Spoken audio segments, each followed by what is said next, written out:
Hello everyone, welcome to exam form academy. Exam form academy के आज इस video में हम देखेंगे जीएस से कुछ महत्वपूर्ण क्वेश्चन जो कि अक्सर एग्जाम में पूछे जाते हैं। तो चलिए स्टार्ट करते हैं आज का वीडियो। आज का पहला क्वेश्चन है कि भारत की संविधान सभा ने राष्ट्रीय ध्वज का प्रारूप किस वर्ष अपनाया था। तो जो संविधान सभा है इसने राष्ट्रीय ध्वज यानी कि नेशनल फ्लैग को अपनाया था 22 जुलाई 1947 को, यानी कि इस क्वेश्चन का जो सही आंसर है वो है ए। और दूसरा क्वेश्चन ये पूछा जाता है कि जो हमारा राष्ट्रीय ध्वज यानी कि जो नेशनल फ्लैग है उसमें लंबाई और चौड़ाई का क्या अनुपात है। तो लंबाई और चौड़ाई का अनुपात है 3:2। ये क्वेश्चन बहुत पूछा जाता है, आपको याद रखना है। तीसरा क्वेश्चन ये पूछा जाता है कि जो हमारा राष्ट्रीय ध्वज है इसमें जो बीच में चक्र है ये कहाँ से लिया गया है। तो ये लिया गया है अशोक चक्र से, जिसमें 24 तीलियां हैं और इसका कलर है नेवी ब्लू कलर। और एक क्वेश्चन और पूछा जाता है कि जो हमारा राष्ट्रीय ध्वज था इसको सबसे पहले किसने डिजाइन किया था। तो सबसे पहले डिजाइन किया था पिंगाली वेंकैया ने। अगला क्वेश्चन देखते हैं, क्वेश्चन नंबर 2। भारत का बोस्टन किसे कहा जाता है। तो भारत का जो बोस्टन कहा जाता है वो कहा जाता है अहमदाबाद शहर को, यानी कि इस क्वेश्चन का सही आंसर है ए। अहमदाबाद पड़ता है गुजरात में और इसको बोस्टन क्यों कहा जाता है, क्योंकि बोस्टन जो शहर है ये अमेरिका का एक शहर है और यहाँ पे सबसे ज़्यादा कपड़ा उद्योग होता है। इसके अलावा अहमदाबाद को भारत का मानचेस्टर भी कहा जाता है, क्योंकि मानचेस्टर जो शहर है ये पड़ता है इंग्लैंड में और यहाँ पे भी सबसे ज़्यादा कपड़े का उद्योग होता है।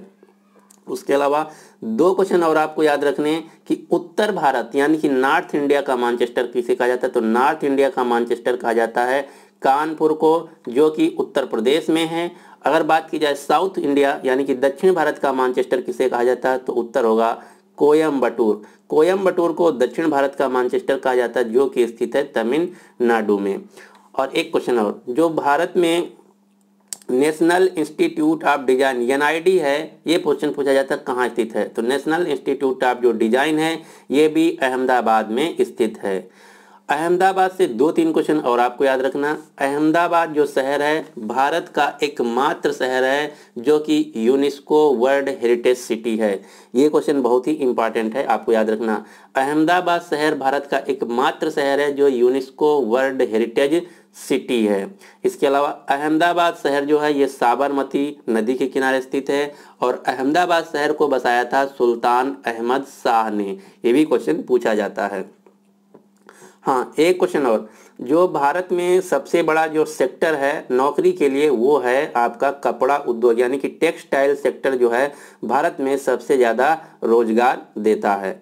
बड़ोदरा भी शहर जो है ये गुजरात में स्थित है और बड़ोदरा में अभी अभी खुली है भारत की पहली रेल यूनिवर्सिटी, यानी कि भारत का जो पहला रेल विश्वविद्यालय है वो बनाया गया है बड़ोदरा शहर में। मुंबई जो है ये महाराष्ट्र में है। मुंबई को 7 टापुओं का शहर भी कहा जाता है और मुंबई को में स्थित है गेटवे ऑफ इंडिया। सूरत को डायमंड सिटी कहा जाता है और ये भी गुजरात में स्थित है। अगला क्वेश्चन देखते हैं, क्वेश्चन नंबर 3। विश्व का सबसे लंबा रेलवे प्लेटफॉर्म कहाँ स्थित है। तो विश्व का जो सबसे लंबा रेलवे प्लेटफॉर्म है ये स्थित है गोरखपुर में। गोरखपुर है उत्तर प्रदेश में और गोरखपुर में ही है north eastern railway zone, NER north eastern railway zone जो है ये भी गोरखपुर उत्तर प्रदेश में है। इसका यहाँ हेडक्वार्टर है। जो हमारा रेलवे है इसमें पहले 17 जोन थे, अब एक नया जोन बना दिया गया, तो अब जो टोटल जोन हो गए हैं वो हो गए 18। तो क्वेश्चन ये है कि 18वां जोन भारत का के रेलवे का कौन है। तो 18वां जो जोन बना है वो है साउथ कोस्ट रेलवे जोन, जिसका हेडक्वार्टर है विशाखापट्टनम विजाग आंध्र प्रदेश में। और एक क्वेश्चन और आपको याद रखना है कि जो भारतीय रेलवे है इसका एशिया में नंबर 1 है और विश्व में नंबर 4 है। और भारतीय रेलवे के जो फादर कहा जाते हैं यानी कि फादर ऑफ इंडियन रेलवे वो हैं लॉर्ड डलहौजी। और एक क्वेश्चन और, क्वेश्चन ये है कि जो अभी एक ट्रेन चली है ट्रेन 18, ये ट्रेन 18 कहाँ से कहाँ तक चलेगी। तो ट्रेन 18 चलेगी दिल्ली से वाराणसी के बीच। इसको बनाया है इंटीग्रल कोच फैक्ट्री चेन्नई ने। तो इतने क्वेश्चन आपको याद रखने हैं। अगला क्वेश्चन देखते हैं, क्वेश्चन नंबर 4। भारत छोड़ो आंदोलन कब हुआ था। तो भारत छोड़ो जो आंदोलन है ये चलाया गया था 1942 में। दूसरा क्वेश्चन ये पूछा जाता है कि भारत छोड़ो आंदोलन, जिसको इंग्लिश में बोलते हैं क्विट इंडिया मूवमेंट, इसको किसने चलाया था? तो इसको चलाया था महात्मा गांधी जी ने। अब महात्मा गांधी के आपको 4-5 जो आंदोलन चलाए गए सभी याद रखना। सबसे पहला जो आंदोलन था महात्मा गांधी का था वो था 1917 चंपारण आंदोलन, उसके बाद 1918 खेड़ा आंदोलन, उसके बाद 1919 खिलाफत आंदोलन, उसके बाद 1920 असहयोग आंदोलन, उसके बाद 1930 सविनय अवज्ञा आंदोलन या डांडी मार्च, उसके बाद था 1942 भारत छोड़ो आंदोलन, जिसको कहते हैं क्विट इंडिया मूवमेंट। और इसी आंदोलन के दौरान महात्मा गांधी जी एक नारा दिया था जिसका नाम है करो या मरो। तो इतने क्वेश्चन आपको याद रखना। एक क्वेश्चन ये पूछा जाता है कि महात्मा गांधी का सबसे पहला आंदोलन कौन था? तो सबसे पहला जो आंदोलन था वो था 1917 चंपारण बिहार आंदोलन। एक क्वेश्चन ये पूछा जाता है कि जो भारत में प्रवासी भारतीय दिवस मनाया जाता है वो 9 जनवरी को क्यों मनाया जाता है? भारत में प्रवासी भारतीय दिवस 9 जनवरी को इसलिए मनाया जाता है प्रतिवर्ष क्योंकि 9 जनवरी 1915 को महात्मा गांधी साउथ अफ्रीका से भारत वापस लौट के आए थे, इसीलिए प्रतिवर्ष 9 जनवरी को भारत में प्रवासी भारतीय दिवस मनाया जाता है। अगला क्वेश्चन, क्वेश्चन नंबर 5, जो कर्क रेखा है जिसको इंग्लिश में बोलते हैं ट्रॉपिक ऑफ कैंसर, तो ट्रॉपिक ऑफ कैंसर यानी कि कर्क रेखा भारत के कितने राज्यों से होके गुजरती है? तो ये आपको पता होना चाहिए उनके नाम। सबसे पहले गुजरात से, उसके बाद राजस्थान से, उसके बाद मध्य प्रदेश से, फिर झारखंड से, छत्तीसगढ़, वेस्ट बंगाल, त्रिपुरा और मिजोरम। तो कितने राज्य हो गए? 1 गुजरात, 1 राजस्थान, 2 मध्य प्रदेश 3 छत्तीसगढ़ झारखंड 4 छत्तीसगढ़ 5 त्रिपुरा वेस्ट बंगाल 7 त्रिपुरा 6 त्रिपुरा 7 और 8। तो जो टोटल राज्य हैं ट्रॉपिक ऑफ कैंसर 8 राज्यों से होकर गुजरती। इन सब के नाम भी आपको याद होना चाहिए। एक बार फिर से रिपीट कर देते हैं। गुजरात, राजस्थान, मध्य प्रदेश, झारखंड, छत्तीसगढ़, वेस्ट बंगाल, त्रिपुरा और मिजोरम, इन राज्यों से होकर कर्क रेखा गुजरती है। जो कर्क रेखा है भारत के एकदम बीचों बीच से लगभग होके गुजरती है। दूसरा क्वेश्चन ये पूछा जाता है कि जो कर्क रेखा कितने देशों से गुजरती? अगर देशों की बात की जाए तो टोटल 16 देशों से गुजरती है और इनमें से कुछ देश अक्सर एग्जाम में पूछे जाते हैं, उनको याद रखना आपको। जैसे मैक्सिको हुआ, इजिप्ट हुआ, सऊदी अरेबिया हुआ, इंडिया हुआ, चीन हुआ, इन सब से होके कर्क रेखा गुजरती है। तीसरा क्वेश्चन ये पूछा जाता है कर्क रेखा जो हमारा ग्लोब है उस पे कितने अंश पे है? तो कर्क रेखा है 23.5 नॉर्थ, 23.5 नॉर्थ पे है कर्क रेखा। और दूसरी एक रेखा और आपको याद रखना जिसका नाम है मकर रेखा। मकर रेखा को इंग्लिश में कहते हैं ट्रॉपिक ऑफ कैप्रिकॉन। तो जो ट्रॉपिक ऑफ कैप्रिकॉन है इसको मकर रेखा कहते हैं। ये गुजरती है 23.5 साउथ से। हाँ, एक क्वेश्चन में बहुत ज़्यादा देखा हूँ पूछा गया कि कर्क रेखा को कौन सी नदी 2 बार काटती है? तो कर्क रेखा को 2 बार जो नदी काटने वाली है वो है कांगो नदी, जो कि अफ्रीका देशों में पाई जाती है।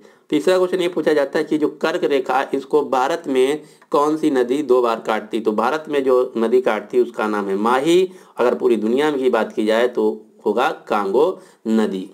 अगला क्वेश्चन देखते हैं, क्वेश्चन नंबर 8।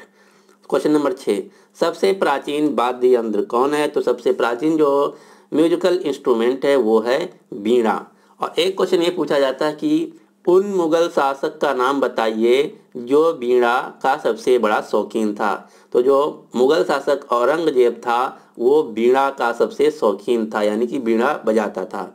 अब आपको 3-4 नाम याद रखने हैं जो कि अक्सर एग्जाम में पूछे जाते हैं, जैसे उस्ताद बिस्मिल्लाह खान जो कि शहनाई बजाते हैं, पंडित रविशंकर प्रसाद जो कि सितार बजाते हैं, हरिप्रसाद चौरसिया जो कि बांसुरी वादक हैं, पंडित रविशंकर शर्मा जो कि संतूर वादक हैं, जाकिर हुसैन तबला वादक हैं, अमजद अली खान जो कि सरोद वादक हैं। ये क्वेश्चन अक्सर एग्जाम में पूछे जाते हैं, आपको याद रखने हैं। अगला क्वेश्चन देखते हैं, क्वेश्चन नंबर 7। क्वेश्चन नंबर 7 ये है कि भारत की पहली आयरन सिटी यानी कि इस्पात शहर किसे कहा जाता है या कहाँ स्थित है? तो ये है जमशेदपुर, जो कि झारखंड राज्य में। जमशेदपुर को टाटा सिटी के नाम से भी जाना जाता है और इसे भारत का पिट्सबर्ग भी कहा जाता है। पिट्सबर्ग जो शहर है ये पड़ता है रूस में और यहाँ पे सबसे ज़्यादा आयरन यानी कि इस्पात का काम होता है, इसीलिए जमशेदपुर को भारत का पिट्सबर्ग भी कहा जाता है। और जो जमशेदपुर है ये सुवर्ण रेखा के किनारे स्थित है। ये भी क्वेश्चन पूछा जाता है, जमशेदपुर किस नदी के किनारे स्थित है? तो ये स्थित है सुवर्ण रेखा नदी के किनारे स्थित है। अगला क्वेश्चन, क्वेश्चन नंबर 8। शांत घाटी जिसको इंग्लिश में बोलते हैं साइलेंट वैली, तो साइलेंट वैली जो है ये कहाँ स्थित है? तो ये स्थित है केरल में। और इससे मिलती जुलती दो वैली और आपको याद रखना, एक है पिन वैली। तो जो पिन वैली है ये स्थित है हिमाचल प्रदेश में और एक है वैली ऑफ फ्लावर। तो वैली ऑफ जो फ्लावर है, फूलों की घाटी, ये स्थित है उत्तराखंड राज्य में। तो 3 नाम आपको याद रखना है, शांत घाटी ये है केरल में, पिन वैली ये है हिमाचल प्रदेश में और वैली ऑफ फ्लावर ये है वैली ऑफ फ्लावर उत्तराखंड राज्य में। और एक क्वेश्चन और, तमिलनाडु, एक क्वेश्चन पूछा जाता है कि तमिलनाडु राज्य की सबसे ऊंची चोटी कौन है? तो तमिलनाडु राज्य की जो सबसे ऊंची चोटी है उसका नाम है दोदा बेटा। ये भी क्वेश्चन आपको याद रखना, दोदा बेटा जो है तमिलनाडु की सबसे ऊंची चोटी है। अब मैं आपको बताता हूँ केरल के कुछ नेशनल पार्क जो कि अक्सर एग्जाम में पूछे जाते हैं। तो केरल में है Eravikulam national park, silent valley national park, Periyar national park, Shola national park, Bandipur national park, Nagarhole national park. ये सभी जो हैं ये केरल राज्य में स्थित हैं। केरल की राजधानी है तिरुअनंतपुरम। अगला क्वेश्चन देखते हैं, क्वेश्चन नंबर 9। अंतरराष्ट्रीय दिनांक रेखा जो है ये कहाँ से होकर गुजरती है? तो अंतरराष्ट्रीय दिनांक रेखा जो है इंटरनेशनल डेट लाइन ये गुजरती है 180 डिग्री से।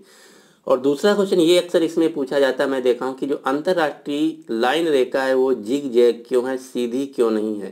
तो ये पहले मैं आपको मैप दिखा देता हूँ। ये है आपकी अंतरराष्ट्रीय डेट लाइन, ये जो मैं यहाँ पे मार्क कर रहा हूँ। तो आप देख रहे होंगे कि ये सीधी ना होके जिग जैग यानी कि तिरछी है, टेढ़ी मेढ़ी है। तो ऐसा क्यों? ऐसा इसलिए है, ये मान लीजिए मैं यहाँ पे उठाता हूँ तो ये आपको जो रेड रेड डॉट दिख रहे हैं ये छोटे छोटे आइलैंड हैं। अगर मान लीजिए ये यहाँ से ना गुजर के सीधे यहाँ से गुजरता तो ये आइलैंड एक ही है, तो छोटा सा आइलैंड है। तो यहाँ अगर 4 बज रहा होगा तो यहाँ बज रहा होगा मान लीजिए 6, या अगर यहाँ 5 बज रहा होगा तो यहाँ कुछ ना कुछ डिफरेंस आ जाएगा।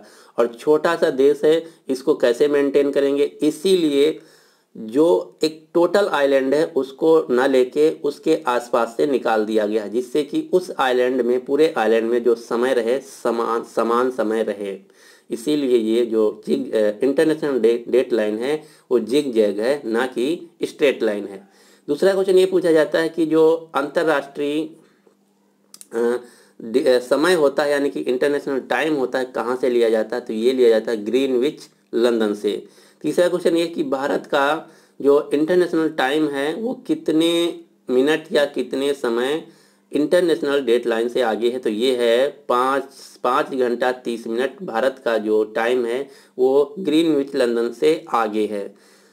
एक क्वेश्चन और पूछा जाता है कि जो IST इंडियन स्टैंडर्ड टाइम है इसका टाइम क्या है? तो इंडियन स्टैंडर्ड टाइम जो है ये है 82.5 ईस्ट, ये आपको याद रखना है। 82.5 ईस्ट जो है ये इंडियन स्टैंडर्ड टाइम है, ये नैनी इलाहाबाद उत्तर प्रदेश से गुजरता है। और एक क्वेश्चन ये पूछा जाता है कि अंतर्राष्ट्रीय तिथि रेखा का निर्धारण कब हुआ था? तो इसका निर्धारण हुआ था 1884 ईस्वी में। तो इतने क्वेश्चन आपको याद रखने हैं। अगला क्वेश्चन है भारत के तट रेखा की लंबाई कितनी है? तो भारत की जो तट रेखा है इसकी लंबाई है 6100 किलोमीटर। दूसरा क्वेश्चन ये पूछा जाता है कि किस राज्य की तट रेखा सबसे लंबी है? तो सबसे लंबी जो तट रेखा है वो है गुजरात राज्य की। और एक क्वेश्चन ये पूछा जाता है कि भारत किस देश के साथ सबसे लंबी बाउंड्री रेखा शेयर करता है? तो भारत बांग्लादेश के साथ सबसे लंबी इंटरनेशनल बाउंड्री लाइन शेयर करता है। एक क्वेश्चन ये पूछा जाता है कि भारत किस देश के साथ सबसे छोटी इंटरनेशनल लाइन शेयर करता। तो अगर सबसे छोटी की बात की जाए तो अफगानिस्तान, जो कि जम्मू कश्मीर राज्य में टच करता है।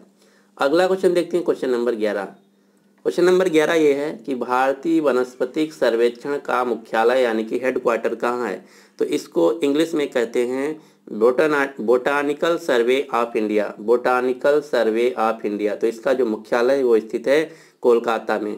कोलकाता पड़ता है वेस्ट बंगाल में, और वेस्ट बंगाल में ही एक जगह है जिसका नाम है दार्जिलिंग।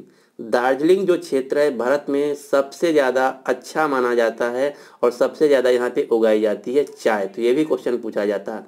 अगर क्षेत्र की बात की जाए तो चाय के लिए दार्जिलिंग, अगर राज्य की बात की जाए तो सबसे ज़्यादा जो राज्य है वो है असम। तो दो क्वेश्चन बनते हैं, सबसे ज़्यादा किस राज्य में उगाई जाती है तो असम, और सबसे ज़्यादा किस क्षेत्र में उगाई जाती है चाय तो उत्तर होगा दार्जिलिंग।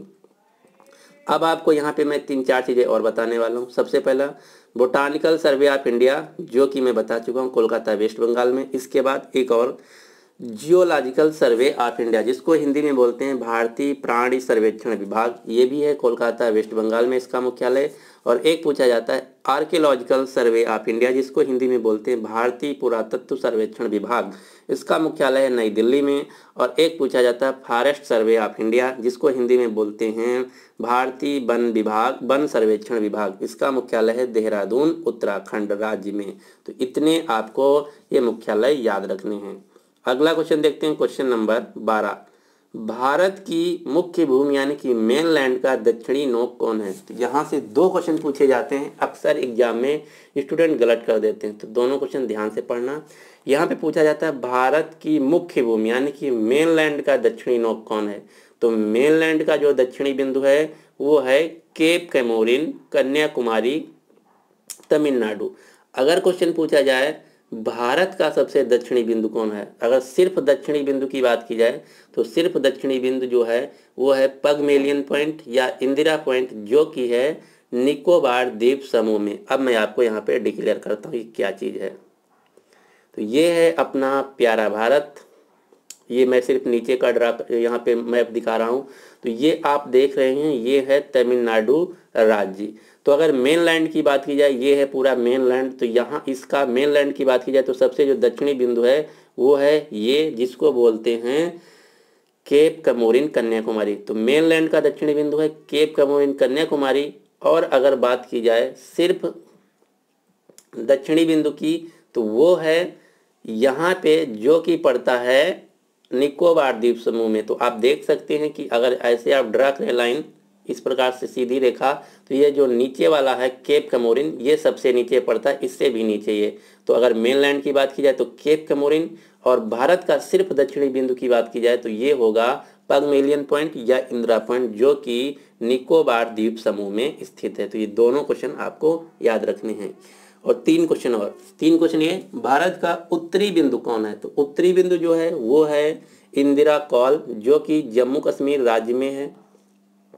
उत्तरी बिंदु की बात की जाए तो वो है इंदिरा कॉल, जो कि जम्मू कश्मीर राज्य में है। अगर पूर्वी बिंदु की बात की जाए तो उसका नाम है वलांग। वलांग जो है ये पूर्वी बिंदु है, ये अरुणाचल प्रदेश में है। अगर पश्चिमी बिंदु की बात की जाए तो इसका नाम है सर क्रीक। सर क्रीक जो है ये पश्चिमी बिंदु है, ये गुजरात राज्य में स्थित है। तो ये 4 क्वेश्चन आपको याद रखना है कि दक्षिणी बिंदु मेनलैंड कन्याकुमारी, दक्षिणी बिंदु सिर्फ निकोबार पगमेलियन पॉइंट निकोबार, उत्तरी बिंदु इंदिरा कॉल जम्मू कश्मीर, पूर्वी बिंदु वलांग अरुणाचल प्रदेश, पश्चिमी बिंदु सर क्रीक गुजरात। तो इतने क्वेश्चन आपको तैयार रखने हैं। अगला क्वेश्चन है क्वेश्चन नंबर 13। भारत और चीन के बीच कौन सी रेखा सीमा निर्धारण का कार्य करती है? तो भारत और चीन के बीच जो रेखा है उसका नाम है मैक मोहन रेखा, और भारत और पाकिस्तान के बीच जो रेखा है उसका नाम है रेड क्लिफ रेखा। पाकिस्तान और अफगानिस्तान के बीच जो रेखा है उसका नाम है डूरंड रेखा। तो 3 क्वेश्चन आपको याद रखने हैं। एक क्वेश्चन ये पूछा जाता है कि भारत और पाकिस्तान के बीच जो मिलिट्री कंट्रोल लाइन है उसका क्या नाम है? तो जो मिलिट्री कंट्रोल लाइन है उसका नाम है LOC। LOC का पूरा नाम है लाइन ऑफ एक्चुअल कंट्रोल। ये खींची गई थी 1972 का जो भारत पाक युद्ध हुआ था उसके बाद। और एक क्वेश्चन ये पूछा जाता है कि भारत और चीन के बीच जो मिलिट्री कंट्रोल लाइन है उसका क्या नाम है। तो भारत और चीन के बीच जो मिलिट्री कंट्रोल लाइन है उसका नाम LAC, line of actual control. ये बनाई गई थी 1962 में, भारत और चीन का जो युद्ध हुआ था उसके बाद। तो ये क्वेश्चन आपको याद रखना है। भारत और Pakistan red Cliff, Afghanistan Pakistan Durand, और भारत और चीन मैकमोहन रेखा। अगला क्वेश्चन, क्वेश्चन नंबर 14, संसार का सर्वाधिक सक्रिय ज्वालामुखी कौन है, यानी कि इसको इंग्लिश में बोलते हैं एक्टिव वोल्केनो। तो जो सबसे एक्टिव वोल्केनो है भारत संसार का, पूरी दुनिया का, वो है किलायु ज्वालामुखी। जो किलायु ज्वालामुखी है ये पड़ता है एक हवाई प्रांत है अमेरिका का। तो हवाई प्रांत अमेरिका में। अब मैं आपको 3-4 चीज़ें और बताता हूँ। एक क्वेश्चन ये पूछा जाता है कि ये तो हो गया मोस्ट एल्केनो इन द वर्ल्ड, तो उत्तर होगा किलायु। दूसरा क्वेश्चन ये पूछा जाता है कि दुनिया का सबसे ऊंचा एक्टिव वोल्केनो कौन है। तो सबसे ऊंचा एक्टिव वोल्केनो जो है वो है ओजस डी सैलाडो। और ये भी क्वेश्चन पूछा जाता है कि ओजस डी सैलाडो जो एल्केनो है ये वोल्केनो कहाँ पड़ता है। तो ये पड़ता है साउथ अमेरिका महाद्वीप में। अगर देश की बात की जाए तो अर्जेंटीना और चील में। कोटापैक्सी जो है ये इक्वाडोर देश में पड़ता है। फ्यूजियामा, ये बहुत पूछा जाता है, फ्यूजियामा वोल्केनो, फ्यूजियामा जो है ये पड़ता है जापान देश में, कोटापैक्सी इक्वाडोर में। 2-3 और आपको याद रखना, माउंट किलिमंजारो, जो माउंट किलिमंजारो है ये दुनिया की सबसे 7वीं ऊंची चोटी भी है। ये पड़ता है तंजानिया देश में। एक क्वेश्चन ये पूछा जाता है कि भारत का एकमात्र एक्टिव वोल्केनो कौन है। तो अगर भारत की बात की जाए तो एक ही मात्र एक्टिव वोल्केनो है, वो है बैरन आइलैंड, जो कि पड़ता है अंडमान निकोबार द्वीप समूह में। सॉरी, ये पड़ता है बे ऑफ बंगाल में। जो बैरन आइलैंड है ये पड़ता है बे ऑफ बंगाल में। और जो नारकोंडम है ये भारत का संतृप्त यानी कि डोरमेंट असक्रिय वोल्केनो है, ये पड़ता है अंडमान निकोबार में। तो ये दोनों क्वेश्चन पूछे जाते हैं। अगर सक्रिय की बात की जाए तो बैरन आइलैंड जो कि है बे ऑफ बंगाल में, निसक्रिय की बात की जाए तो नारकोंडम वोल्केनो ये है अंडमान निकोबार द्वीप समूह में। तो भारत में सिर्फ ज्ञात जो है फेमस 2 ही ज्वालामुखी हैं। अगला question, question number 15। Question number 15 ये है कि वायुमंडल में नाइट्रोजन की प्रतिशत मात्रा क्या है। तो वायुमंडल में जो नाइट्रोजन की प्रतिशत मात्रा है वो सबसे ज़्यादा है 78%। उसके बाद 21% है ऑक्सीजन, 0.09% आर्गन, और CO2 N2O रेस्ट में सब पाई जाती हैं। और एक क्वेश्चन और, इसमें मीथेन और ओजोन भी वायुमंडल में पाई जाती हैं। और एक क्वेश्चन ये भी पूछा जाता है कि पृथ्वी पे जीवों को जीवित रहने के लिए क्या चीज़ सबसे ज़रूरी है। तो पृथ्वी पर जीवों को जीवित रहने के लिए सबसे जो ज़रूरी चीज़ है वो है सूर्य और वायु, जिसको बोलते हैं ऑक्सीजन। तो ये इतने क्वेश्चन आपको याद रखने हैं। तो इस वीडियो को हम यहीं पे समाप्त करते हैं। उम्मीद करते हैं कि आपको वीडियो पसंद आया होगा। अगर आपको वीडियो पसंद आए तो प्लीज़ हमें कमेंट बॉक्स में बताइए कि आपको वीडियो कैसा लगा। अगर आप कोई फीडबैक देना चाहते हैं किसी से रिलेटेड, कैसा मैं कंटेंट लाऊं या वॉइस में क्या चेंज लाऊं, या फिर कुछ अन्य चीज़ हमको आप बताना चाहते हैं फीडबैक, तो आप तुरंत हमें कमेंट बॉक्स में बता दीजिए, क्योंकि आप जैसी फीडबैक देंगे उसी हिसाब से मैं नेक्स्ट वीडियो आप तक लाऊंगा। So finally thanks for watching and good luck for your exam.